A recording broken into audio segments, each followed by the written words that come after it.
போதே முன்னாடியே முடிவு பண்ணிப்பாங்க அவுட்கம் என்ன இருக்கணும் அப்படின்ட்டு. அந்த அவுட்கம் அதுபடி இருக்கா அப்படின்னு பார்க்கறது. வெறும் பரீட்சையை வச்சு மார்க் போடுறது ஒன்று. பரீட்சைக்கு வந்து இந்த கேள்விக்கு என்ன பதில் இருக்கானா அதுக்கு மார்க் போட்டு பாஸ் ஃபெயில் மார்க் போல மார்க்னு சொல்லிவிடுவோம். ஆனால் அவங்க 5வது படிச்சுட்டு வெளியில் வரும்போது அவங்களுக்கு என்னெல்லாம் தெரியணும்னு முன்னாடியே அவங்க யோசிச்சு வச்சுருப்பாங்க. நம்ம மட்டும் இல்லை, தமிழ்நாடு இல்லை, இந்தியா இல்லை, உலகம் ஃபுல்லாக யார் பாடத்திட்டம் வச்சாலும் அப்படி தான் வைப்பாங்க. அது மாதிரி வைக்கும்போது அந்த அசஸ்மெண்ட் இருக்குல்ல, லேர்னிங் அவுட்கம் அசஸ்மெண்ட்னு பேர். அது அந்த லேர்னிங் அவுட்கம் அசஸ்மெண்ட்டை இது வரைக்கும் மாநில அரசில் நம்ம பள்ளிகளில் நம்ம பண்ணது கிடையாது. யார் பண்ணுவா அப்படின்னு கேட்டிங்கனாக்கா, ஒன்றிய அரசு வந்து 4 வருஷத்துக்கு ஒரு தடவை பண்ணுவாங்க, அவங்க பண்ணுவாங்க. அது இல்லைன்னா என்ஜிஓஸ் பண்ணுவாங்க. நீங்கள் கேள்விப்பட்டிருப்பீங்க, பிரதமர் ஒரு என்ஜிஓ பண்ணுறது, அதெல்லாம் பண்ணி கேள்விப்பட்டிருப்பீங்க. அதனால் நம்ம இந்த இவ்வளோ பெரிய பள்ளிக்கல்வித்துறை வச்சுருக்கிறோம், 30,000க்கு மேலே பள்ளிகள் இருக்கிறதுல நிறையா செலவு பண்ணுறோம். பட்ஜெட்லேயே பெரிய அலோகேஷன் பள்ளிக்கல்விக்கு தான் பண்ணிக்கிட்டு இருக்கோம். அப்படி இருக்கும் பொழுது இந்த பள்ளி கல்வியினுடைய தரம் எப்படி இருக்கிறது, நம்ம சொல்லிக் கொடுக்குறது இவ்வளோ செலவு பண்ணுறோம், இவ்வளோ ஆசிரியர்களை நியமித்து வேலை செய்கிறோம். அப்போ பிள்ளைகள் வந்து நம்ம நினச்ச அளவுக்கு அந்த இடத்துக்கு வந்து அடைகிறாங்களா, அடைதல் அதுக்கு வந்து என்னன்னு கேட்டிங்கன்னா, ஒன்று 3வது படிச்சிருந்தா இந்த இடத்துக்கு வந்திருக்கணும்னு ஒரு கணக்கு இருக்குது. அது மாதிரி வர்றாங்களா அப்படிங்கிறத அசஸ் பண்ணுறது தான் இது. அதை அசஸ் பண்ணுறதுக்கு என்ன இருக்குது அப்படின்னு கேட்டிங்கனாக்கா, உலகம் முழுவதும் அதுக்கு மெத்தடாலஜி இருக்குது, எப்படி அதை பண்ணணும் அப்படிங்கிறது. என்ன அப்படின்னு கேட்டிங்கன்னா, 1வதுலேருந்து 3வது வரைக்கும் அப்படின்னு சொன்னீங்கன்னா ஃபஸ்ட்டு ஸ்டேஜ் படிக்க சொல்லும்போது என்ன அப்படின்னா, பிள்ளைங்களுக்கு தான் வந்து என்ன செய்வோம், ஆல்ஃபாபெட் சொல்லிக் கொடுப்போம். ஆனால் அவனா ஏபிசிடி அதெல்லாம் சொல்லிக் கொடுப்போம் இல்லையா. முதல்ல வந்து அவங்க நியூமரிசியை கற்றுக்கிறது, 1 2 சொல்லி தருது, அதை கற்றுக்கிறது. அப்புறம் வந்து எழுத்தை கற்றுக்கிறது, எண்ணெய் கற்றுக்கிறது. அது 2 தான் முதல்ல ஆரம்ப ஸ்டேஜ். அது வந்து ஃபவுண்டேஷன். அடுத்த ஸ்டேஜ் என்னன்னு கேட்டிங்கன்னா, 3வது தாண்டி 4வது 5வதுக்கு போகும்போது ஃபஸ்ட்டு ஸ்டேஜுக்கு பேர் வந்து லேர்னிங் டு ரீட். ஏன்னா படிக்க கற்றுக்கிறது. ஒரு டெக்ஸ்ட்டை கொடுத்தீங்கன்னா படிக்க தெரியணும் அப்படின்னு சொன்னாக்கா அது 1வதுலேருந்து 3வதுக்குள்ளே தெரிஞ்சுக்கணும். 2வது ஸ்டேஜ் என்னன்னு கேட்டிங்கனாக்கா, லேர்ன் பண்ணுறதுக்காக படிக்கிறது. ஃபஸ்ட்டு வந்து என்னத்துக்கு அல்ஃபாபெட்டை படிக்கிறதுக்கு கற்றுக்கிறது. 2வது வந்து லேர்ன் பண்ணுறது. அப்போ பிள்ளைங்களுக்கு கேள்வி வர ஆரம்பிச்சிடும். கேள்வி வந்தோன்னா இது என்ன அது என்னன்ட்டு. அப்போது அதுக்காக அது தேடி படிக்கும்போது அதெல்லாம். அடுத்த ஸ்டேஜ் என்ன அப்படின்னு கேட்டிங்கனாக்கா, கொஞ்சம் அப்ஸ்ட்ராக்ட்லாம் தெரிஞ்சுக்கிறது. அதெல்லாம் 8வது வரும்போது அதில் அப்ஸ்ட்ராக்ட்லாம் தெரிஞ்சுக்கிற அளவுக்கு வரணும். அப்போது நீங்கள் அசஸ் பண்ணுறது எப்படி பண்ணுவீங்க அப்படின்னு கேட்டிங்கனாக்கா, ஒரு பிள்ளைங்க நம்ம ஒரு பாடத்திட்டம் வச்சுருக்கோம் அப்படின்னு சொன்னோம்னாக்கா, 3வது வரைக்கும் பிள்ளைங்க எந்த அளவுக்கு அடைஞ்சிருக்காங்க, 5வது வரும்போது எந்த அளவுக்கு அடைஞ்சிருக்கிறார்கள், 8வது வரும்போது எந்த அளவுக்கு அடைஞ்சிருக்கிறார்கள், அதை அசஸ் பண்ணுறது தான் இந்த சர்வே. இதான் ஃபஸ்ட் டைம் நம்ம என்ன பண்ணிருக்கோம்னாக்கா, தமிழ்நாட்டில் இருக்கக்கூடிய பள்ளிகள், இந்த பள்ளிகளில் வந்து நடந்துட்டு அரசு பள்ளிகள், அரசு உதவி பெறும் பள்ளிகள், இது 2லேயும் நம்ம வந்து இந்த சர்வே பண்ணியிருக்கிறோம். இந்த சர்வே பண்ணிவிட்டு என்ன பண்ணோம் அப்படின்னு கேட்டிங்கனாக்கா, இந்த அதுக்குண்டான ஸ்டாண்டர்ட் டூல்ஸ்லாம் இருக்குது, எப்படி பண்ணணும், என்ன மாதிரி இதெல்லாம் அட்மினிஸ்ட்ரேட் பண்ணணுன்ட்டு அதன்படி அதெல்லாம் செய்யப்பட்டு அதற்குண்டான முடிவுகள் அது எல்லாத்தையும் அலசி ஆராய்ந்து அது எல்லாத்தையும் அனலைஸ் பண்ணிவிட்டு அது என்ன பண்ணிருக்கோம்னு கேட்டிங்கனாக்கா, இப்பொழுது தான் வந்து 11 மணிக்கு மாண்புமிகு தமிழக முதலமைச்சர் அவரிடம், கல்வித்துறை அமைச்சர் அவரிடம் இந்த அறிக்கையை மாநில திட்டக்குழுவின் சார்பாக கொண்டு போய் இன்னைக்கு இதுதான் கொடுத்துட்டு வந்திருக்கிறேன். இந்த அசஸ்மெண்ட் சர்வே இதுதான் ஃபஸ்ட் டைம் வந்து தமிழ்நாட்டில் இதை பண்ணியிருக்கிறோம். இதை வந்து இந்த அறிக்கையினுடைய அடிப்படை அப்படின்னு சொன்னீங்கன்னாக்கா, சாதாரணமாக என்ன செய்வாங்கன்னு கேட்டிங்கன்னா, இது மாதிரி அவுட்கம் வரும்போது அசஸ்மெண்ட் பண்ணும்போது எவ்வளோ வந்திருக்கு எவ்வளோ வரலன்னு சொல்லிட்டு விட்டுருவாங்க. ஆனால் இந்த அறிக்கை எப்படி வேறுபடுகிறது அப்படின்னு பார்த்தீங்கன்னா, இது அசஸ்மெண்ட் சர்வே தான். சாதாரணமாக சர்வேனா எப்படி இருக்கும்னாக்கா, ஒரு ஸ்மால் சாம்பிள் எடுத்து பண்ணுவாங்க.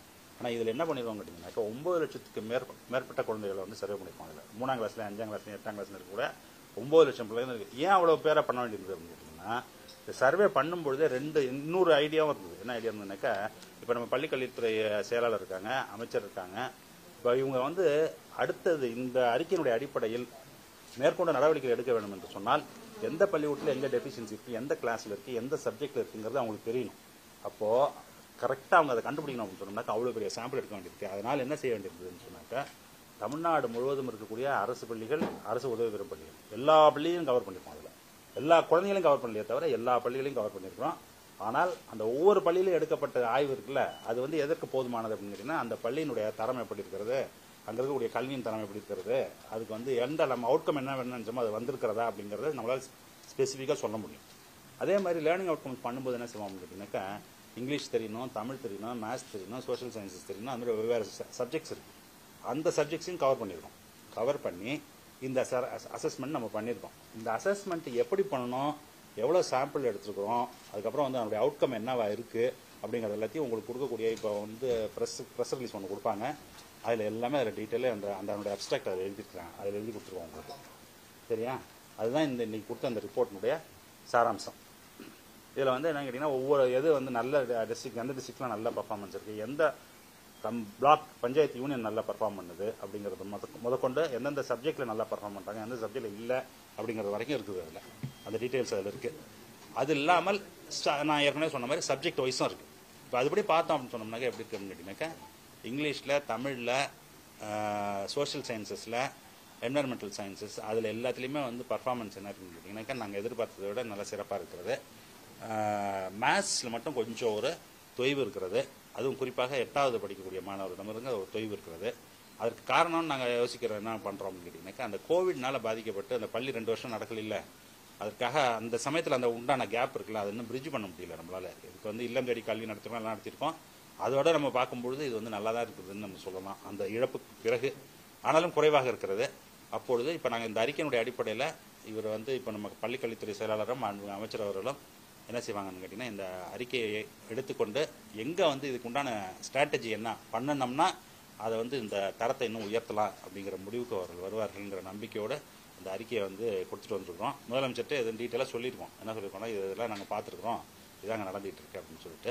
அடுத்தது வந்து அவங்க ஒரு கூட்டம் போட்டு அதுக்கு உண்டான மேற்கொண்ட நடவடிக்கைகள் எடுப்பதற்கு அவர்கள் தீர்மானித்திருக்கிறார்கள். அதுதான் நீங்கள் இப்போ நான் போய் பார்த்துட்டு வந்ததில் நான் உங்கள்கிட்ட கூப்பிட்டு சொல்லணும்னு நினச்சேன்.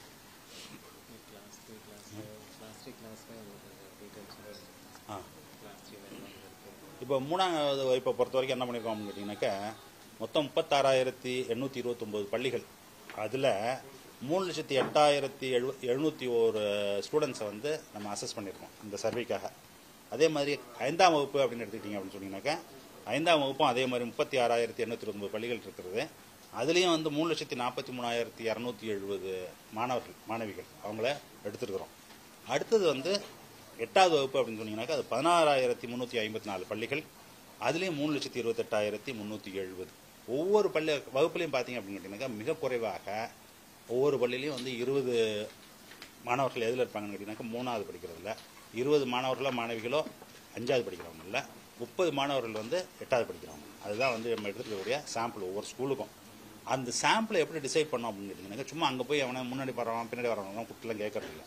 உங்களுக்குலாம் தெரிஞ்சிருக்கோம், நம்ம எல்லா ஸ்கூலில் படிக்கிற நம்ம கவர்மெண்ட் ஸ்கூல், கவர்மெண்ட் எய்டட் ஸ்கூலில் படிக்கிற குழந்தைகள் எல்லாரை பற்றியும் இன்ஃபர்மேஷன் என்ன இருக்குன்னா எஜுகேஷன் மேனேஜ்மெண்ட் இன்ஃபர்மேஷன் சிஸ்டம் எம்இஸ்னு ஒரு டேட்டா பேஸ் இருக்குது. அதில் என்ன வரும் அப்படின்னு கேட்டிங்கனாக்கா ஒவ்வொருத்தருக்கும் ஒரு யூனிக் நம்பர் இருக்குது ஒரு குழந்தைக்கும்.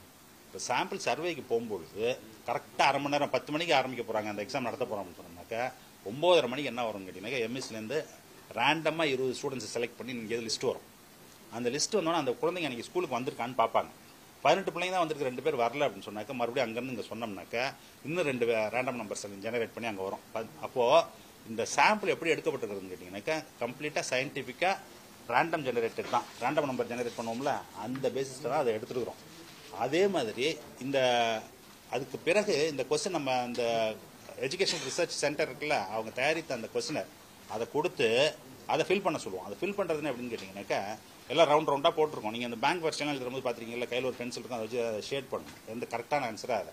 ஏன் அப்படி அதை பண்ணுறோம்னு கேட்டிங்கனாக்கா அவ்வளோ பெரிய 10 லட்சம் டேட்டாவை ப்ராசஸ் பண்ணோம் சொன்னாக்கா மெஷின் லேர்னிங் இருந்தால் ஈஸியாக பண்ணலாம் அப்படிங்கிறதுக்காக அந்த மாதிரி மெத்தடை பயன்படுத்தி என்ன பண்ணணும்னு கேட்டிங்கன்னா இந்த அசஸ்மெண்ட் நடைபெற்றது. அப்போது இதுலேருந்து என்ன வருகிறது அப்படின்னு பார்த்தீங்கன்னாக்கா இந்த டேட்டா எல்லாத்தையும் ப்ராசஸ் பண்ணி பார்க்கும்பொழுது இந்த செயல்திறன் எவ்வளோ தூரத்துக்கு அடைந்திருக்காங்க அப்படின்னு பார்த்தீங்கன்னாக்கா 3ஆம் வகுப்பு அப்படின்னு எடுத்திங்கனாக்கா இங்கிலீஷும் தமிழும் பார்த்தோம் அப்படின்னு சொன்னோம்னாக்கா கொடுக்கப்பட்ட கேள்விகள் நம்ம இப்போ 100 கேள்வி கொடுத்தோம் அப்படின்னு சொன்னோம்னாக்கா எல்லா மாணவர்களையும் சேர்த்து அந்த ஸ்டேட் வைடு எடுத்து பார்த்ததில் 67 விழுக்காடு மாணவர்களால் என்ன செய்ய முடியுது அப்படின்னு கேட்டிங்கனாக்கா அந்த 67 விதமான கொஸ்டின்ஸை அவங்களால பதில் சொல்ல முடியும். 67% வரைக்கும் பதில் சொல்கிறாங்க. அதே மாதிரி இங்கிலீஷ் எடுத்து பார்த்தீங்கன்னாக்கா 69 வரைக்கும் சொல்கிறாங்க, 69% வரைக்கும். இதே வந்து ஒரு 4 வருஷத்துக்கு முன்பு என்ன பண்ணிச்சுனாக்கா நேஷனல் லெவலில் இந்த மாதிரி ஒரு அசஸ்மெண்ட் பண்ணபோது இதே 2க்கு இங்கிலீஷுக்கும் தமிழுக்கும் பார்த்தீங்க அப்படின்னு சொன்னாக்கா தமிழில் வந்து 64% வரைக்கும் தான் வந்தது, இங்கிலீஷில் 63 தான் இருந்தது. ஆனால் இப்பொழுது இது வந்து என்னங்கன்னா 67, 69 இந்த 4 வருஷத்தில் அதில் இம்ப்ரூவ் ஆகிருக்கு, நமக்கு நல்லா தெரியும். மேத்ஸை பொறுத்த வரைக்கும் எப்படி இருக்கு அப்படின்னு கேட்டிங்கனாக்கா நம்மளது வந்து 54ன்னு வருது. என்ன அது இந்த கொடுத்த 100 கேள்வியில் 54. இப்போ 2021 பண்ண சர்வேல பார்த்தீங்கன்னா 57 இருக்குது. நேஷ் 21 பார்த்தீங்கன்னா 58 இருக்குது. இதை பொறுத்த வரைக்கும் இது ஸ்டேட் வந்து 57 இருந்து நேஷனல் லெவலில் 58 இருந்தது. இதுதான் அந்த இது கோவிட் அஃபெக்ட் ஆன அந்த இது. அடுத்து வந்து சுற்றுச்சூழல் அந்த அதில் பார்த்தீங்க அப்படின்னு சொன்னீங்கன்னாக்கா அதில் பர்ஃபார்மன்ஸ் வந்து ரொம்ப நல்லா இருக்குது. 76 விழுக்காடு நம்மளுக்கு வருது. அவங்க இதில் பார்த்தீங்கன்னாக்கா 2021 பண்ண சர்வேல 60 தான் வந்துருந்தது. அதுதான் வந்து 3ஆம் வகுப்பை பொறுத்த வரைக்கும் மிக முக்கியமான முடிவுகள் நம்ம வந்து இந்த சர்வேலேருந்து நமக்கு தெரிஞ்சுக்கிற முடிவுகள். 5வது பொறுத்த வரைக்கும் எடுத்து பார்த்தீங்க அப்படின்னாக்கா தேர்ச்சி விகிதம் எப்படி இருக்குன்னு பார்த்தீங்கன்னா மேத்ஸை விட வந்து சராசரி வந்து அதிகரித்திருக்கிறது. தமிழ் ஆங்கிலமும் எடுத்து பார்த்தீங்கன்னு வச்சுக்கோங்க. 5ஆம் வகுப்பு பொறுத்த வரைக்கும் நம்ம பண்ண சர்வேல வந்து 76 விழுக்காடு 5வது படிக்கும் மாணவர்களால் வந்து இது பண்ண முடியுது இந்த எக்ஸாம்ஸ். இங்கிலீஷ் எடுத்து பார்த்தோம்னாக்கா 51. அதே நேஸ் எடுத்து பார்த்தோம்னு சொன்னோம்னாக்கா அப்போ இருந்தனாக்கா ஸ்டேட்டுக்கு உண்டானது 52ஆகவும் நேஷனல் ஆவரேஜ் 54ஆகவும் இருந்தது. மேத்ஸை பொறுத்த வரைக்கும் இந்த தடவை வந்து எப்படி இருக்குன்னு கேட்டிங்கனாக்கா நம்ம 57ல் இருக்கோம். 2021 44 தான் இருந்தது மேத்ஸை பொறுத்த வரைக்கும் அட்டைன்மெண்ட் லெவல். அதே வந்து 21ல் நேஷனலுடைய ஆவரேஜ் 44 தான், நம்மளும் 44 தான் இருந்தோம். ஆனால் இந்த தடவை நம்ம பண்ண சர்வேல இந்த சர்வேல வந்து 57 வரைக்கும் வருது. அதே மாதிரி என்வரன்மெண்டல் சயின்ஸ் சுற்றுச்சூழல் பார்த்தீங்கன்னாக்கா 57 விழுக்காடு வந்து அந்த பர்சன்டேஜ் வருது தேர்ச்சி சதவீதம். அது வந்து ஸ்டேட்டில் வந்து போன தடவை பார்க்கும்போது 48 இருந்தது நேஷனல் லெவல்லையும் ஸ்டேட் லெவல்லையும். இப்போ 8வது எடுத்துக்கிட்டீங்க அப்படின்னு சொன்னீங்கன்னாக்கா 8வதுல வந்து மாணவர்களுடைய தேர்ச்சி சதவீதம் எப்படி இருக்கு அப்படின்னு பார்த்தீங்கன்னா அனைத்து பாடங்களையும் நம்மளுக்கு வந்து பெட்டராக இருக்குது. குறிப்பாக சமூக அறிவியல் ரொம்ப அதிகமான வளர்ச்சி நம்மளால் பார்க்க முடியுது. இப்போ வந்து 52 விழுக்காடு தமிழ் ஆங்கிலத்தையும் எடுத்துக்கிட்டோம்னாக்கா அட்டைன்மெண்ட் லெவல் இருக்கிறது. அது தமிழை பொறுத்த வரைக்கும். இங்கிலீஷை பொறுத்த வரைக்கும் 39. இப்போ கணிதத்தை பொறுத்த வரைக்கும் எப்படி இருக்கு அப்படின்னு கேட்டீங்கன்னாக்கா 38 29. சயின்ஸை பொறுத்த வரைக்கும் 37 32. சோஷியல் சயின்ஸை பொறுத்த வரைக்கும் 54 32. இதுதான் வந்து 8வது பொறுத்த வரைக்கும் இருக்கக்கூடியது. இப்போ இதனுடைய சிறப்பு கூறுகள் அப்படின்னு பார்த்தீங்கன்னா ஓவராலாக எடுத்து பார்த்தீங்க அப்படின்னு சொன்னாங்க 3வது 5வது 8வது எல்லாத்தையும் கம்பைன் பண்ணி எடுத்து பார்த்தீங்கன்னா கூட 3வதுக்கும் 5வதுக்கும் சேர்த்து பார்த்தீங்கன்னாக்கா கிட்டத்தட்ட 50 விழுக்காட்டுக்கு மேல மாணவர்கள் வந்து தேர்ச்சி இந்த இதில் வந்து நல்ல தேர்வு கிடைக்கிறார்கள். இதில் வந்து நம்ம இன்னொரு விஷயம் என்ன பார்க்குறோம் அப்படின்னு கேட்டிங்கன்னாக்கா எல்லா பாடங்களிலுமே தேர்ச்சி வந்து போன 2021 பார்த்ததை விட இப்பொழுது நன்றாக இருக்கிறது. இதற்கு வந்து நம்ம வந்து 2-3 திட்டங்களை நம்ம குறிப்பாக சொல்லலாம். ஒன்று வந்து என்னன்னு கேட்டிங்கன்னா பள்ளிக்கல்வித்துறை வந்து இப்போ கடந்த 4 ஆண்டுகளாக எண்ணம் எழுத்தும் அப்படிங்கிற திட்டத்தை செயல்படுத்தி கொண்டு வருவதனால அவங்க வந்து இந்த அவங்களுடைய 2லையுமே நியூமரிசியும் சரி இந்த இதுலேயும் சரி மொழியை படிக்கிறதுலையும் ஒரு குறிப்பிடத்தகுந்த முன்னேற்றம் அப்படிங்கிறது நம்மளால் பார்க்க முடியுது. இப்போ இதனுடைய அடிப்படையில் நம்ம இந்த அறிக்கையில் என்ன சொல்கிறோம் அப்படின்னாக்கா நீங்கள் வந்து ஒவ்வொரு பள்ளியிலையும் எந்த பாடங்களில் மாணவர்கள் பின்தங்கி இருக்கிறார்கள், தேர்ச்சி வந்து அவங்களுடைய கற்றலில் அவர்களுக்கு வந்து பின்தங்கல் இருக்கிறது, எந்த அளவுக்கு வரமா வராமல் எங்கே இருக்கிறார்கள்ங்கிறதை கண்டறிந்து பள்ளிக்கல்வித்துறை வந்து அதற்கு உண்டான திட்டங்களை வகுப்பது அப்படிங்கிறத வந்து அவர்கள் செயல்படுவார்கள். அதே மாதிரி அந்த பாடத்திட்டத்துக்கு உண்டான யார் பாடம் நடத்துகிறார்களோ அந்த ஆசிரியர்கள் அவர்களுக்கு இன்னும் ஃபர்தராக என்ன ட்ரைனிங் கொடுக்கணுமா, என்ன மாதிரி ட்ரைனிங் கொடுக்கணும் அப்படிங்கிறத முடிவு செய்வது. அது மட்டுமல்லாது என்ன செய்ய முடியும் அப்படின்னு கேட்டிங்கனாக்கா ஸ்டேட் லெவலில் நம்ம என்னென்ன செய்யணும் அப்படிங்கிறத நம்ம டிசைட் பண்ண முடியும். டிஸ்ட்ரிக்ட் லெவல் என்ன செய்யறதுங்கிறத முடிவு பண்ண முடியும். அடுத்தது வந்து பிளாக் லெவல் என்ன பண்ணலாம், ஸ்கூல் லெவலில் என்ன பண்ணலாங்கிற வரைக்கும் நம்மளால் வந்து என்ன செய்ய முடியும் அப்படின்னு கேட்டிங்கனாக்கா இந்த டேட்டாவை வைத்துக்கொண்டு பள்ளிக்கல்வித்துறையால் செயல்பட முடியும். இதுதான் வந்து இந்த இதில் வந்து நம்ம இந்த சர்வேலேருந்து வந்திருக்கக்கூடிய ரிசல்ட்ஸ்லேருந்து நம்ம தெரிஞ்சுக்கிறது அப்படிங்கிறது இதுதான். இதில் மேற்கொண்டு உங்களுக்கு ஏதாவது கேள்விகள் இருந்ததுனாக்கா நீங்கள் கேட்டிங்கனாக்கா சர்வே எவ்வளோ பேரை பண்ணியிருக்கோன்னு கேட்குறீங்களா? டைம் வந்து பிப்ரவரி மாதம் ஃபுல்லாக பிப்ரவரி மாதம் நடந்திருக்கு சர்வே. அதுக்கு முன்னாடி ப்ரிப்பரேஷன்லாம் இருக்குது. ஏன்னா கொஸ்டினர் தயார் பண்ணணும், அந்த லாஜிஸ்டிக்ஸ் இருக்குல்ல, அந்த லாஜிஸ்டிக்ஸ் வந்து எப்படின்னு கேட்டிங்கன்னா கவர்மெண்ட் எக்ஸாம் நடத்தும்போது என்ன லாஜிஸ்டிக்ஸோ அந்த மிஷினரி தான் யூஸ் பண்ணிடுவாங்க. எப்படி யூஸ் பண்ணுவோம் அப்படின்னு கேட்டிங்கனாக்கா அந்த டிபார்ட்மெண்ட் ஆஃப் கவர்மெண்ட் எக்ஸாம்ஸ் இருக்குல்ல அவங்களுக்கு தான் அந்த இன்ஃப்ராஸ்ட்ரக்சரும் இருக்குது, மெத்தடும் அவங்களுக்கு தான் தெரியும். அப்போ அது எல்லாத்தையும் இந்த கேள்வித்தாள்கள்லாம் ப்ரிப்பேர் பண்ணது வந்து அந்த நேஷனல் இது இருக்குல்ல ஸ்டேட் லெவல் எஸ்சிஆர்டி இருக்குல்ல அவங்க தான் தயார் பண்ணுறாங்க. அதுக்கப்புறம் வந்து டைரக்டரேட் ஆஃப் எக்ஸாமினேஷன்ஸ் வந்து அதை எடுத்து கொண்டு போய் அங்கே கொண்டு போய் வச்சுது. அதில் வந்து டிபார்ட்மெண்ட் ஆஃப் ஸ்கூல் எஜுகேஷன் இருக்குது, டிபார்ட்மெண்ட் ஆஃப் இது இருக்குது, எலிமெண்ட்ரி எஜுகேஷன் இருக்குது, ஸ்கூல் எஜுகேஷன் 2 பேரும் சேர்ந்து தான் என்ன செய்கிறாங்கன்னு கேட்டிங்கன்னாக்கா ஸ்கூலில் அந்த ஸ்கூலெல்லாம் ஐடென்டி பண்ணி கொடுக்குறது. எஸ்சிஆர்டி கொஸ்டின் பேப்பரை தயார் பண்ணுறாங்க. டைரக்டர் ஆஃப் கவர்மெண்ட் எக்ஸாமினேஷன் வந்து லாஜிஸ்டிக்ஸும் பண்ணி சூப்பர்வைஸும் பண்ணுறது அவங்க தான் பண்ணாங்க. அடுத்து வந்து டிசி வந்து வாலண்டியர்ஸ் வந்து காலேஜ் எஜுகேஷன் அவங்க வந்து யார் ஸ்கூலில் போய் அதை எவாலுவேட் பண்ணுறது அப்படின்னு பார்த்தீங்கன்னாக்கா காலேஜில் படிக்கக்கூடிய இறுதி ஆண்டு படிக்கக்கூடிய மாணவர்கள் மாணவிகள் அவங்க தான் போய் என்ன பண்ணாங்கன்னாக்கா அந்த கொடுத்த கொஸ்டினரை அட்மினிஸ்டர் பண்ணணும். ஏன்னா 3ஆம் கிளாஸ் படிக்கிற பிள்ளைங்கள்ட்ட போய் 4 பக்கம் கொஸ்டினை கொடுத்தீங்கன்னா அவங்களால படிச்சு எழுத முடியாது. அப்போது இந்த போகிற வாலண்டியர் என்ன செய்வாங்கன்னாக்கா கொஸ்டினை படிச்சுட்டு நீ என்ன சொல்கிறேன்னு கேட்டு அவங்க தான் அதுக்கு பதிலாக அவங்க அசஸ் பண்ணுவாங்க. 5வது 8வது அவங்கள்ட்ட கொடுத்துருவாங்க, அவங்களே ஃபில் பண்ணுவாங்க. அடுத்தது வந்து என்ன பண்ணாங்கன்னா அது சூப்பர்வைஸ் பண்ணுறதுக்கு இங்கே டிபார்ட்மெண்ட்லேருந்து ஸ்டாஃபு அந்த அவங்க டிஸ்ட்ரிக்ட் லெவல் ஆஃபீஸர்ஸ் இருக்காங்களா அவங்கெல்லாம் போய் அப்பப்போ பார்த்துக்கிட்டாங்க. இதெல்லாம் பண்ணதற்கு பிறகும் கூட என்ன பண்ணாங்க அப்படின்னு கேட்டீங்கன்னா, ரிசல்ட்லாம் வந்ததற்கு பிறகு ப்ராசஸ் ஆடிட்டிங்னு ஒன்று இருக்குது. எப்படின்னா, நம்ம இந்த ஃபார்முலேட் பண்ண ப்ராசஸ் இருக்குல்ல, அது எப்படி செம்மையாக செயல்பட்டதா செயல்படலையா, நம்ம என்ன சொல்லுவோம் அப்படின்னு கேட்டிங்கன்னா, வாலண்டியர்லாம் ட்ரைனிங் கொடுக்கணும்னு சொல்லிப்போம். ட்ரைனிங் நிஜமாக நடந்ததா நடக்குது, அது ரெக்கார்ட் மட்டும் தான் இருக்குது, அங்கே நடந்திருக்கானு தெரியாது. அதை தனியாக ஒரு ஏஜென்சிட்ட கொடுத்து, தேர்ட் பார்ட்டிகிட்ட கொடுத்து, அவங்க வந்து ப்ராசஸ் எவாலுவேட் பண்ணி அவங்க அதை கொடுத்துருக்குறாங்க. அதே மாதிரி சர்வேனுடைய ரிசல்ட் எப்படி இருக்குது, ஏன்னா டேட்டாவை வந்து யாராவது குக்கப் பண்ணுறாங்களா இல்லையான்னு கண்டுபிடிக்க நிறைய மெத்தட்லாம் இருக்குது. டேட்டா வந்திருக்கிற டேட்டாவை அனலைஸ் பண்ணி பார்த்தீங்கனாலே தெரியும். அப்படிங்கிற எங்கேயா கிளஸ்டர் ஆகுதா, இல்லை எந்த பக்கம் என்ன ஆகிட்டு இருக்கு அப்படிங்கிறத பார்க்கணும் அப்படின்னு சொல்லிட்டு அதையும் பார்த்தாச்சு. அதுலேயே வந்து என்ன இருக்குன்னு கேட்டிங்கன்னா 99% அக்யூரசி வருது. எதை பொறுத்த வரைக்கும் அந்த சர்வேனுடைய மெத்தடாலஜியும் சரி, ரிசல்ட்ஸும் சரி. இப்போ அதுவும் பண்ணி பார்த்துருக்கோம் அதில். அப்போது இந்த நான் ஏற்கனவே உங்களுக்கு சொன்ன மாதிரி எம்எஸ்லேருந்து ரேண்டமாக ஜெனரேட் பண்ணி போயிருக்கிறதுனால எல்லா சாம்பிளும் வந்து பக்காவாக ரேண்டம்லி ஜெனரேட். அதுதான். ஆமாம் ஆமாம் சரியா வராது. ஏன் அப்படின்னு கேட்டிங்கன்னா, அது மட்டும் இல்லை, அதில் இன்னொரு நல்ல கேள்வி கேட்டீங்க. அது வந்து எதுக்கு இதை சொல்கிறான்னு கேட்டிங்கன்னா, அடுத்து இந்த டேட்டா வருதுன்னு வச்சுங்களேன், சாதாரணமாக நீங்கள் அதை ஒப்பிட் பண்ணுவீங்க இல்லையா. இப்போ இதில் வந்து என்ன பண்ணியிருக்கோம் அப்படின்னு கேட்டிங்கன்னாக்கா, நம்ம பிள்ளைங்களுக்கு என்ன பாடம் சொல்லித்தரோமோ என்ன அந்த பாடத்துலேருந்து அந்த கேள்வியெலாம் எடுக்கப்பட்டிருக்கிறது.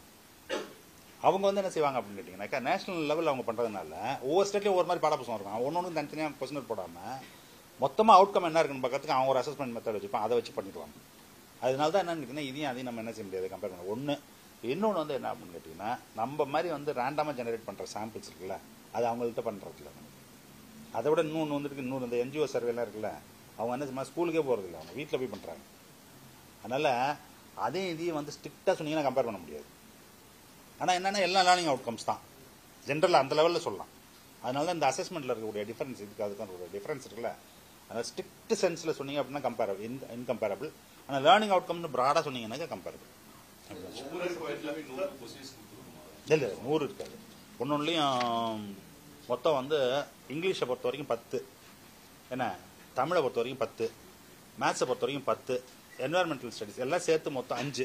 மொத்தம் வந்து 3வது படிக்கிற பிள்ளைங்க வந்து 35 கேள்வி, 90 நிமிஷம். 5வது படிக்கிற பிள்ளைங்களுக்கு எப்படின்னு கேட்டிங்கனாக்கா, இங்கிலீஷில் 10 கேள்வி, தமிழில் 10 கேள்வி, மேத்ஸில் 10 கேள்வி, சயின்ஸில் 8 கேள்வி, சோஷியல் சயின்ஸில் 7 கேள்வி, மொத்தம் 45 கேள்வி. அதுக்கும் அவங்களுக்கும் 90 நிமிஷம்.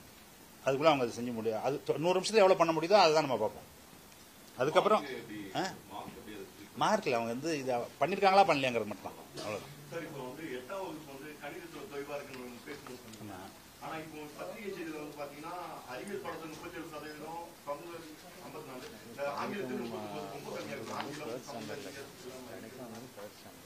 அது கிளாஸ் வேரி ஆகும் பாங்க. அதில் 8ஆம் வகுப்பு என்ன வருதுங்கிறது,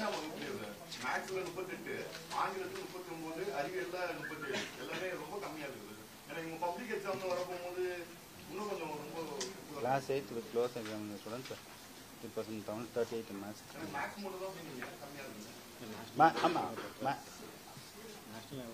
அது இதோட கம்பேர் பண்ணும்போது கேட்டிங்கன்னா, அந்த இது சொன்னல நம்ம 21 சர்வே எல்லாம் பார்த்தோம்ல நேஷனல் லெவலில், அதோட கம்பேர் பண்ணும்போது கம்மியாக நான் சொன்னேன்.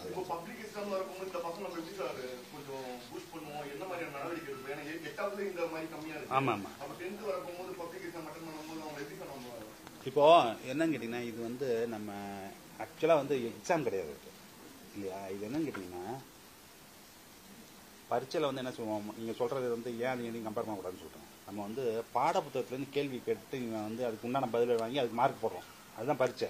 இது என்னன்னு கேட்டிங்கன்னா, நம்ம வந்து பாடத்திட்டத்தை வகுக்கும் போது 3வது வரைக்கும் படிச்சிருந்தானா இவனுக்கு இது தெரியணும்னு நினைப்போம், ரைட்டா. எழுத இப்போ 32 கூட்டம் தெரியுதா அப்படிங்கிறது பாடப்புத்தகத்தில் அது இருக்காது. பாடப்புத்தகத்தில் வேற படிப்பீங்க இல்லையா. ஆத்திச்சூடியில் என்ன சொல்லுதுன்னு கேள்வி இருக்கும், அது அப்படியே எங்கள் புத்தகத்தில் இருந்ததுன்னா அதை அப்படியே எழுதுவீங்க. இது அப்படி கிடையாது. என்ன செய்வோம்னு கேட்டிங்கன்னாக்கா, இப்போ நீங்கள் ஒரு ப்ரெஸ்ஸில் ஒரு 4 லைன் இருக்கக்கூடிய ஒரு பேப்பர் எடுத்து அவன்கிட்ட கொடுத்து இது படிக்க தெரியுதா அப்படின்னு பார்க்குறது. அல்லது ஒரு இன்விடேஷன் இருக்குன்னு வச்சுங்களேன், ஒரு அழைப்புதல் இருக்குது. இப்போ நான் தான் வாலண்டியர், நான் என்ன செய்வேன்னு கேட்டிங்கன்னா, 20 பிள்ளைங்க நான் படித்து காட்டுறேன். இத்தனாம் தேதி இத்தனை மணிக்கு இந்த தலைமையில் இந்த விழா நடைபெறும், இவர் தான் கடவுள் வாழ்த்து பாடுவார், இவர் நன்றி சொல்வார் அப்படின்னு சொல்லிட்டு கேள்வி கீழே என்ன கேட்டுப்பான்னா, எத்தனாம் தேதி நடந்தது அப்படின்னு அவங்களால அதை கேட்டுட்டு காதலை கேட்டுட்டு கிரகிச்சுக்கிட்டு அது சொல்ல முடியுதான்னு பார்க்குறது. அதான் லேர்னிங் அவுட் கம்ஸுங்கிறது. அதை எழுத படிக்கிறது தெரிஞ்சுக்கிறது. 2வது வந்து கணக்கு, சின்ன கணக்கு போட தெரியுது. அது 2ம் தெரிஞ்சுன்னா 3வது வரைக்கும் ஓகே அப்படிங்கிறது. அடுத்தது அதே மாதிரி 5வதுக்கு அஞ்சாவதுல எப்படி அப்படின்னு கேட்டிங்கன்னாக்கா அவங்களால படிக்க முடியும். நான் ஃபர்ஸ்ட் சொல்லும்போது சொன்னேன்ல, ஃபர்ஸ்ட் வந்து என்னன்னு கேட்டிங்கன்னா எழுத படிக்க கத்துக்கிறது. அடுத்தது என்ன அப்படின்னா உங்களுக்கு வேணுங்கிறத படிக்கிறது அடுத்த ஸ்டேஜ். அப்போ 3வது 5வது வரும்போது என்ன செய்வாங்க அப்படின்னு கேட்டிங்கன்னா ஒரு பேராவை கொடுத்துட்டு அதை படிச்சு பார்த்ததுக்கப்புறம் அதுலேருந்து கேள்வி கேட்டு எழுத சொல்லுவாங்க. 8வது வரும்போது என்னன்னு கேட்டிங்கன்னா கொஞ்சம் யோசிச்சு செய்ய வேண்டியதாக இருக்கும். கொஞ்சம் அனலிட்டிக்கலாக என்ன செய்யணும் அப்படின்னு கேட்டிங்கனாக்கா பூடகமாக இருக்கும் கேள்வி. அப்போ இதையும் அதையும் ரிலேட் பண்ணிட்டு அவன் சொல்லணும். இப்போ ஒரு கேள்வி நான் உங்களுக்கு சொல்கிறேன் அப்படின்னு கேட்டிங்கன்னா 1லிருந்து 99க்குள் 7ல் 10வது இடத்தில் 7வது தொடங்குறது எத்தனை நம்பர்னு கேட்பாங்க. அப்படின்னா அவனுக்கு என்ன தெரியணும் அப்படின்னா 10ஆம் இடம்ங்கிறது தெரியணும். 1 10 100 சொல்கிறோம்ல, அப்படின்னா 10ஆவதுன்னா 7 70 ஆரம்பிக்கணும்னு தெரியணும். அப்போ 70லேருந்து ஆரம்பிச்சு எது வரைக்கும் எத்தனை 7 இருக்கும் அப்படின்னு பார்த்தீங்கன்னாக்கா அவனுக்கு கரெக்டாக தெரிஞ்சு அந்த கான்செப்ட் புரிஞ்சிச்சுன்னு வச்சுங்க, கரெக்டாக பதில் சொல்லிட்டோம். அதுதான் இந்த மெத்தட், இது அசஸ் பண்ணுறது. பாடப்புத்தகத்தில் இருக்கிறது கேள்வி கேட்கறது இல்லை.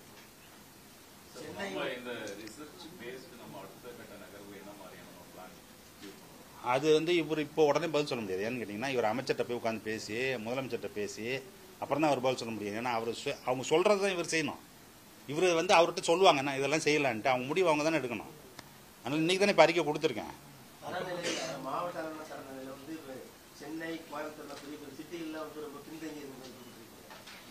இது வந்து அரசு உதவி பெறும் பள்ளி ரைட்டா. இது யார் இருப்பான்னு உங்களுக்கு தெரியும். அரசு பள்ளியிலையும் அரசு உதவி பெறும் பள்ளியிலும் அரசு யாரை போய் பார்த்துக்கிட்டு இருக்கீங்கன்னா ரொம்ப பொருளாதாரத்துலேயும் சமுதாயத்துலேயும் ரொம்ப பின்தங்கியவங்க தான் இந்த பள்ளிகளை வந்துட்டு இருக்காங்கன்னு நமக்கு தெரியும். அதனால தான் இந்த கவர்மெண்ட் ஸ்கூல் இங்கே யார் அனுப்புவோம் மெட்ராஸில் இல்லையா. அதுதான் இப்போ அதெல்லாம் அவங்க இனிமேல் தான் பண்ணணும், டிசைட் பண்ணுவாங்க. எப்படின்னு கேட்டிங்கன்னா இந்த அவுட்கம் எப்படி இருக்குன்னு நம்ம சொல்லியிருக்கோம். இப்போ அதுக்குண்டான ஸ்ட்ராட்டஜி அவங்க ஒர்க் அவுட் பண்ணுவாங்க, பண்ண போகிறோம். ஏன்னா இவங்க செஞ்ச வேலை எப்படி இருக்குன்னு பார்க்கணும்னு நாங்கள் கொடுத்துருக்கோம். அதெல்லாம் பண்ணிட்டோம்னு சொல்லுவார், நடந்திருக்கா இல்லைன்னு நான் பார்க்கணும்ல. அடுத்த வருஷம் மறுபடியும் அது பண்ணுவோம்.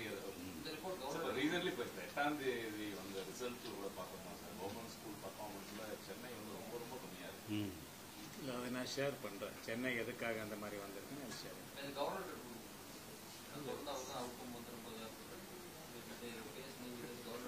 நீங்கள் போய் சொல்லுங்க. அதை ப்ரெஸ் மீட் கூப்பிட்டு வரல, அப்போ அது மாதிரி சொல்லுங்க. அது மாதிரி அவங்களுக்கு ஏதாவது இப்போ நல்லா பர்ஃபார்ம் பண்ணுறாங்கன்னு சொல்கிறீங்க. ஸோ நம்ம ஏதாவது எக்ஸாம் கண்டக்ட் பண்ணுவோமா எப்படி சார்? எல்லா பேராமீட்டர்ஸ்லையும் நேஷனல் ஆவரேஜோட அதிகமாக அதான் எல்லா பேராமீட்டர்ஸ்லையும் நேஷனல். இப்போ நம்ம பண்ணிக்கிற சர்வேல என்ன வருதுன்னா அவங்க 2021 பண்ண ஸ்ட்ரிக்டாக கம்பேரபிள் இல்லைன்னு சொன்னால் கூட லேர்னிங் அவுட்கம்ஸ் முறையில் பார்த்தோம்னா அதை விட பெட்டராக வந்திருக்கு நம்ம பண்ணியிருக்க சர்வேல. இப்போ அடுத்தது வந்து இது மட்டும் பத்தாதுங்கிறது தான் என்னுடைய பாயிண்ட். ஏன்னா நம்ம 100 அட்டைன் பண்ணணும்னு நம்ம நினச்சோம்னா அதெல்லாம் தெரியணும்னு சொன்னோம்னா எனக்கு பாதி தான் தெரியும்னு சொல்கிறது என்ன இல்லையா. அப்போ நான் இவங்கள்ட்ட என்ன சொல்லிட்டு இருக்கேன் அப்படின்னு கேட்டிங்கன்னா நம்ம என்னத்தை நம்ம பிளான் பண்ணுறோமோ அது ஃபுல்லாக எக்ஸிக்யூட் ஆகணும் அப்படின்னு சொன்னோம்னாக்கா அது வந்து நம்ம இன்னும் சொல்லிக் கொடுக்குற முறைகளை மாற்றணும். இன்னும் அதுக்கு என்னென்ன மெட்டீரியல் வேணுங்கிறத டிசைட் பண்ணி என்ன முறையில் சொல்லிக் கொடுத்தா அது 100 போய் சேருங்கிறதையும் தான் அது வச்சாகணும். ஒரு ஆக்ஷன் பிளானுக்கான பேஸ் இது. இப்போது இருக்கிற நிலைமை என்ன, இதை வச்சு நம்ம எப்படி பில்ட் பண்ணோங்கிறதுக்கு இது ஒரு அடையாளம். பர்ஃபார்ம் பண்ணுறதா சொல்கிறீங்க. அவங்களுக்கு நம்ம ஒரு ஆனுவல் எக்ஸாம் மாதிரி ஏதாவது கண்டக்ட் பண்ணுறது பிளான் இருக்கான்னு எக்ஸாம் பரீட்சை ரெகுலராக நடத்துறது வேற, இது லேர்னிங் அவுட்கம்ஸ் எங்கள் வேலை. இது என்ன வேணும்னா எக்ஸாம் கண்டக்ட் பண்ணுறது அவங்க ஸ்கூல் எஜுகேஷனில் பண்ணிவிடுவாங்க. என்ன இது எங்கள் வேலை என்னன்னு கேட்டிங்கன்னா நீங்கள் வந்து பாடம்லாம் சொல்லித் தரீங்கல்ல, பாடம் நீங்கள் என்ன சொன்னீங்க, நாங்கள் இதெல்லாம் சொல்லி கொடுத்தோம்னா அதெல்லாம் தெரிஞ்சிடும்னு சொன்னீங்க. அது தெரிஞ்சிருக்கா இல்லையான்னு நாங்கள் பார்க்குறோம் தான் இப்போ நம்ம பார்த்துக்கிறது.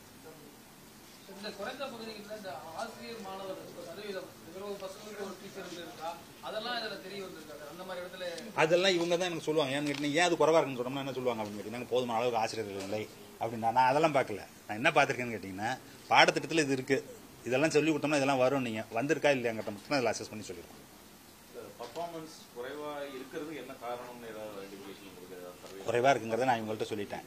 அது வரைக்கும் என்ன ரீசன் அது வந்து என்ன யார் பண்ணணும்னு கேட்டிங்கன்னா இல்லை அது என்னன்னு கேட்டிங்கன்னா டேட்டா மட்டும் தானே நம்ம போகிறோம். 90 நிமிஷத்தில் எடுத்துகிட்டு வரோம் டேட்டாவை. நம்ம வேறு யார்ட்டையும் எதுவும் பேசுறது இல்லை. அதுக்கப்புறம் என்ன செய்வோம்னா இதெல்லாம் இந்த காரணங்கள்லாம் இப்படி இந்த ரிசல்ட்லாம் இப்படி இருக்குன்னு சொல்லி அந்த ஸ்டேட் எஜுகேஷன் ரிசர்ச் சென்டர் இருக்குல்ல அவங்கள்ட்ட அதை கொடுத்தீங்கன்னா அவங்க இதுக்கு உண்டான காரணங்கள் என்னங்கிறத அவங்க பார்ப்பாங்க. அதுக்கு அடுத்தது most of the results parameters வந்து நேஷனல் ஆவரேஜ் விட ஹையராக இருக்கும்.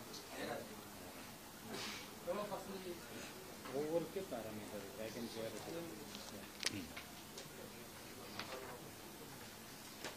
வேற எதுவும் இருக்கா கேள்வி? சீக்கிரம் வந்துடும்.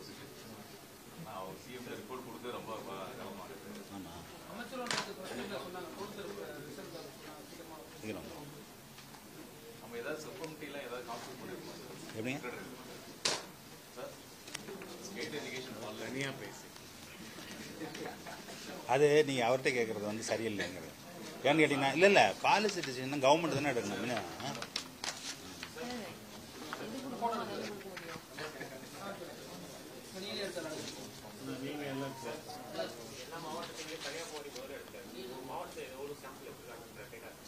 எல்லா ஸ்கூலும் எடுத்துருவோம். அதாவது எந்த ஸ்கூல்லையும் வந்து மாவட்டத்திலாம் குறைச்சலாம் எடுக்கல. எத்தனை கவர்மெண்ட் ஸ்கூல் இருக்கோ, எத்தனை கவர்மெண்ட் ஸ்கூல் இருக்கோ எல்லா ஸ்கூலும் எடுத்தாச்சு. அதுதான் அவ்வளோ சாம்பிள் அவ்வளோ பெருசு வருது. இல்லம் தேடி குறைச்சலாக இருக்கும். ஏன்னா இல்லம் தேடி என்ன சொல்றாங்கன்னா, எஜுகேஷன் லிஸ்ட்ல என்ன சொல்றாங்கன்னா தொடர்ந்து நடத்தக்கூடாதுங்கிறாங்க. அந்த டயத்தில் இருந்த லேர்னிங் ஆப்ஸ்க்காக நம்ம பண்ணணும். ஆனால் அது வந்து இல்லம் தேடி கல்வி வந்து நம்ம எவாலுவேட் பண்ணதில் என்ன தெரிஞ்சதுன்னா, பேரண்ட்ஸ்லாம் நிறைய வெல்கம் பண்ணுறாங்க. அதை நான் வந்து நம்ம முதலமைச்சர் சொன்னேன், நான் இந்த மாதிரி நிறைய பேர் வெல்கம் பண்ணுறாங்க அப்படின்ட்டு. ஆனால் கல்வியாளர்கள்ட்ட கேட்கும்போது என்ன சொல்கிறாங்க அப்படின்னாக்கா, நீங்கள் வந்து ஸ்கூலில் நடத்தக்கூடிய பாடத்துக்கு அது சப்ஸ்டியூட்டாக வைக்கக்கூடாது அப்படின்னு சொன்னதுனால ஸ்கேல் டவுன் பண்ணிடுவாங்க. எங்கே ஸ்கேல் டவுன் பண்ணிடுறாங்க அப்படின்னு கேட்டிங்கனாக்கா, எங்கே ரொம்ப ரொம்ப இது இருக்கோ இன்சஃபிஷியன்சி இருக்குன்னு பார்த்துருக்கோமோ அங்கே மட்டும் கொஞ்சமாக நடக்குது. ரெண்டு விஷயங்கள். ஒன்று வந்து 3ஆம் வகுப்பு 5ஆம் வகுப்பு பர்ஃபார்மன்ஸ் வந்து நேஷனல் ஆவரேஜோட பெட்டராக இருக்கு. இதுக்கு இன்டர்வென்ஷன் என்ன பண்ணியிருக்கோம்னு சொன்னால், எண்ணும் எழுத்தும் ஸ்கீம் வந்து அந்த கிளாஸஸில் நம்ம வச்சுருக்கோம். அதோடைய இம்பேக்ட் நல்லா தெரியுது. நேஷனல் ஆவரேஜோட பெட்டராக இருக்கும். 8ஆம் வகுப்பு வந்து அந்த பேட்ச் தான் கோவிட்ல அஃபெக்ட் ஆகி வெளியே வந்தது. அதுக்கு வந்து நம்ம இல்லம் தேடி கல்வி வந்து நம்ம திட்டம் கொண்டு போனோம். அந்த திட்டத்தினுடைய ஒரு இம்பேக்ட் தான் அந்த 8th கிளாஸ் கூட இப்போ நேஷனல் ஆவரேஜோட பெட்டராக இருக்கு. ஸோ டைரெக்டா அந்த கோரிலேஷன் நம்மளால பார்க்க முடியுது. அந்த ஷேர் பண்றோம், அந்த கம்பேரிசன். 8ஆம் வகுப்பும் பெட்டரா தான் இருக்கு, நேஷனல் ஆவரேஜோட பெட்டரா இருக்கு. அது வந்து அந்த கோவிடோடைய இம்பாக்ட் வந்து we are able to overcome. Curriculum பத்தி எதுவும் டிஸ்கஸ் பண்ணுமா சார்? இப்போ என்சிஆர்டிக்கும் ரிசர்ச் அதை பத்தி அதெல்லாம் இதில் வராது. ஏன்னு கேட்டிங்கன்னா ஏற்கனவே ஒரு இது ஃபிக்ஸ் பண்ணியிருக்காங்க. என்னன்னு கேட்டிங்கன்னா இதுதான் கரிக்குலம், இதை பண்ணோம்னாக்கா இதுதான் பாடத்திட்டம், இந்த பாடத்திட்டம்னா இந்த ஸ்டூடெண்ட்ஸ் இங்கே வந்துருவாங்கன்னு சொல்லியிருக்காங்கல்ல, அதை எடுத்துக்கிறோம் கையில். இதெல்லாம் சொல்லியிருக்கீங்களே, நடந்திருக்கான்னு பார்த்துருக்கோம், அவ்வளோதான். அதை தாண்டி நம்ம பண்ண முடியாது. இல்லை அதை பண்ண வேண்டியது யாருன்னு கேட்டிங்கன்னா, இப்போ வந்து இவர் கேட்டார்ல என்னது புது பாலிசி என்ன பண்ணிட்டு போகிறீங்க, அதை வந்து கரிக்குலம் ரிவைஸ் பண்ணுறதுக்கு ஒரு கமிட்டி போடுவாங்க, அவங்க தான் ரிவைஸ் பண்ணுவாங்க. அதெல்லாம் எஸ்சிஆர்டி வந்து சப்ஜெக்ட் வந்து என்சிஆர்டி கம்பேர் நல்லா இருக்கா சார்? அதில் பண்ணல. இல்லை நம்ம வந்து அந்த கரிக்குலம் ஃப்ரேம் ஒர்க்கில் நம்ம இதில் பார்க்கல. ஏற்கனவே நீங்கள் என்ன பண்ணி வச்சுருக்கீங்களோ அது என்ன நடந்திருக்குங்கிறதான் பார்க்கணும்.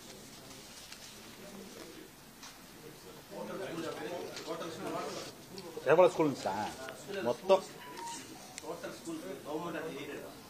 எல்லாம் சேர்த்து எல்லா ஸ்கூலும் பண்ணிட்டோம். 37,690. All the schools. 37,690. அதுலயே உங்க press ரிலீஸ்ல இருக்கு. இல்ல ஸ்கூல்ஸ் வந்து 45,924 total aided schools government schools ரெண்டுமே சேர்த்து 45,924 924 டோட்டல் மாணவர்களின் எண்ணிக்கை. இது நம்ம பண்ணது. ஆமா சார். அவர் என்ன கேட்பாரு, மொத்தம் இதில் எவ்வளோ ஸ்கூல்ஸ் எவ்வளோ ஸ்டூடெண்ட்ஸ் இருக்காங்க? 100% எல்லா ஸ்கூல்ஸும் எல்லா ஸ்கூல்ஸும் பண்ணிட்டோம். அதில் வந்து நம்ம அசஸ் பண்ணியிருக்கிறது வந்து மொத்தம் வந்து 9,80,000 மாணவர்கள் அசஸ் பண்ணியிருக்கோம். 66%. அந்த 3 கிளாஸ்லயும் இருக்கிற ஸ்டூடெண்ட்ஸ்ல 66% பண்ணிருக்கோம்.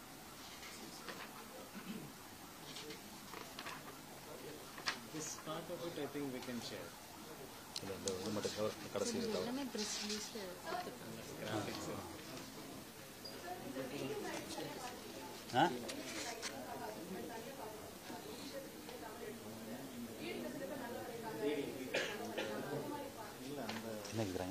ரீடிங் ரைட்டிங் தனியா பாத்துக்கீங்களான்னு இது லேர்னிங் அவுட்கம்ல ஒரு லேர்னிங் அவுட்கமுக்கும் நம்ம பார்த்துருக்கோம் சார். அது பார்த்துருக்கோம். இதில் அந்த இதுலேயே இருக்கு பாருங்க, ஹேண்ட் அவுட்லேயே இருக்கும் பாருங்க. அதில்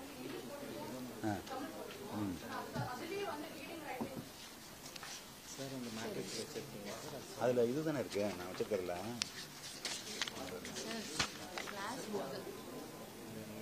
இது வந்து இது தானே. ரீடிங் நம்ம தனியா பண்ணல. ரீடிங் காம்ப்ரிஹென்ஷன் பேசேஜ் அது என்ன பண்ணிருக்கோம்னு கேட்டிங்கன்னா, நாலேஜ் எவ்வளோ இருக்குது, அண்டர்ஸ்டாண்டிங் எவ்வளோ இருக்குது, அப்ளிகேஷன் எவ்வளோ இருக்குன்னு 3 பிரிச்சிருக்கோம். கொஸ்டின்ஸ் அப்படி தான் கிளாஸிஃபை பண்ணியிருக்கோம். அதில் படி பார்த்தீங்கன்னா இந்த கொஸ்டின்ஸ் அப்படி தான் டிஸ்ட்ரிபியூட் ஆகிருக்கு. அதுதான்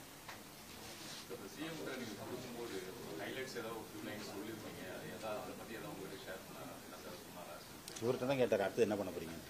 என்கிட்ட கேட்க மாட்டார், ஏன்னா ரிசல்ட் தானே நான் கொடுக்குறேன். இவங்கள்ட்ட தான் கேட்டாங்க என்ன கேட்டாங்கன்னா அடுத்து என்ன பண்ண போறீங்க சொல்லியிருக்காரு. அது மாதிரி நம்ம ஏற்கனவே சில ஸ்டோரிஸ்லாம் வந்து நம்ம இந்த காலை உணவு திட்டம் பண்ணோம்னா என்ரோல்மெண்ட், அதே போல வர்றது வருகை பதிவு, அதை பற்றியும் வரக்கூடிய காலங்களில் பண்ணிருக்கோம் சார். அதை பற்றி இந்த காலை உணவு திட்டத்தால் கிளியராக சீக்கிரமாக வந்துடுறாங்க அட்டன்ஸ். இப்போ 2 மாதம் முன்னாடி நான் இதுக்கு போகிறதுக்கு முன்னாடி அன்னைக்கு பார்த்துட்டு பிளானிங் கமிஷன் இதில் ரிப்போர்ட்லாம் கொடுத்தாலும் அதில் ஒரு ரிப்போர்ட் வந்து இதுதான் காலை உணவு திட்டம் தான். அது வந்து நம்ம சென்னை மருத்துவக் கல்லூரி இருக்குல்ல, அவங்களுடைய தலைமையில் அங்கே இருக்கக்கூடிய கம்யூனிட்டி மெடிசன், அவங்களும் தமிழ்நாடு முழுக்க இருக்கக்கூடிய எல்லா மெடிக்கல் காலேஜில் இருக்கக்கூடிய கம்யூனிட்டி மெடிசன் டிபார்ட்மெண்ட் தான் அந்த சர்வே பண்ணாங்க. 4 கட்டமாக செஞ்ச ஆய்வு பண்ணிவிட்டு அவங்க சொல்லியிருக்கிறது என்னன்னு கேட்டிங்கன்னா, பிள்ளைங்க வந்து கிளாஸில் வந்து உட்காந்துருக்கிறது, சோர்வு இல்லாமல் இருக்கிறது, அட்டென்டிவாக இருக்கிறது, காக்னிட்டிவ் ஸ்கில்ஸ் அதிகமாக இருக்குது, அதெல்லாம் சொல்லியிருக்காங்க. அந்த ரிசல்ட்லாம் வந்துருச்சு. இன்னும் போடலையா வெப்சைட்டில் போட்டிங்களா போல் ரிப்போர்ட்? இன்னும் போடலையா? சீக்கிரம் போட்டுருவோம், ரெடி ஆகிடுச்சு. எல்லா இதுவும் போட்டுறோம். ஆமாம், இது வரைக்கும் பண்ணியிருக்க எல்லா எவாலுவேஷனும் போட்டிருக்கோம். 1-2 தவிர. ஏன்னு கேட்டிங்கன்னா அது கொஞ்சம் இன்டர்னலாக வந்து பண்ணியிருந்தோம்னு வச்சுக்கோங்க, அதை வந்து பப்ளிக் டொமைனில் கொடுக்காம இருந்தோம்னாக்கா அதை போடாமல் இருப்போம். மீதி எல்லாத்தையும் போட்டுருக்கோம்.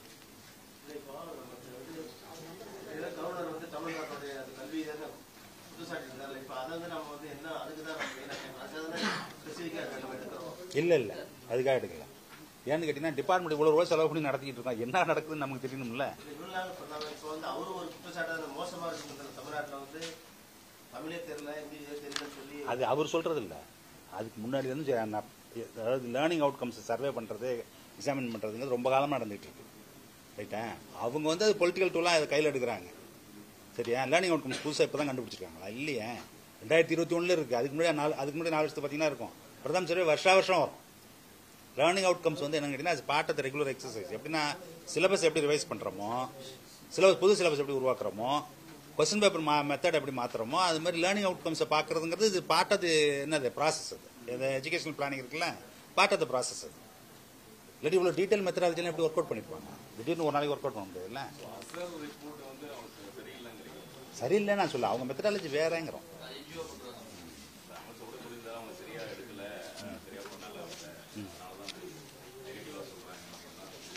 இல்லை அதே சாம்பிளே பார்த்தீங்கன்னாக்கா இப்போ நம்ம 9 லட்சம் எடுத்துருவாங்க. ஆமாம், ரொம்ப குறைச்சலாக பண்ணுவாங்க. ஏன்னா நேஷனல் லெவலில் பண்ணுறாங்கல்ல, அவங்க வந்து நேஷனல் லெவலில் பார்த்தீங்கன்னா ரெப்ரஸன்டேட்டிவ் சாம்பிள் வேணும் அப்படின்னு சொன்னால் 1,30,000 1,40,000 இருந்தால் போதும். நம்ம என்ன பண்ணுறோம் அப்படின்னு கேட்டிங்கன்னாக்கா இது வந்து அதுக்கு உண்டான கவுண்டர் கிடையாது. இது என்ன பண்ணியிருக்கோம் அப்படின்னு கேட்டிங்கன்னா, இது வந்து ஒரு பக்கம் லேர்னிங் அவுட்கம்ஸ் வேணும், அதே சமயத்தில் ஒவ்வொரு ஸ்கூலில் நடக்குது தெரியணுங்கிறதுக்காக தான் அவ்வளோ பெரிய சாம்பிளாக வந்து போச்சு.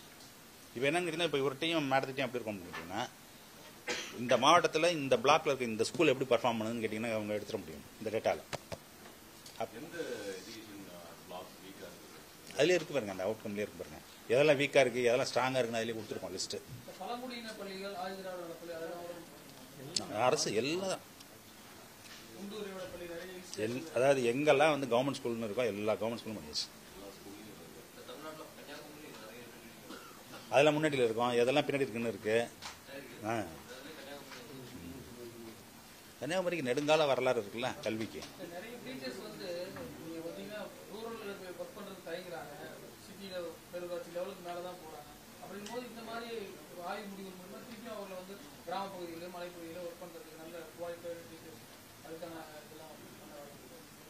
அதெல்லாம் நீங்க என்கிட்ட கேட்டீங்கன்னா எப்படி நான் சொல்ல முடியும்? நான் வந்து இந்த ஆய்வில் என்ன பண்ணிருக்கேன் என்ன முடிவு வருதுன்னு கேட்டீங்கன்னா நான் சொல்லலாம். அவங்க போக மாட்டேங்கிறாங்க, அவங்க வர மாட்டேங்கிறாங்கிறதுக்கு நான் எப்படி பதில் சொல்ல முடியும் சொல்லுங்க. தேங்க்யூ.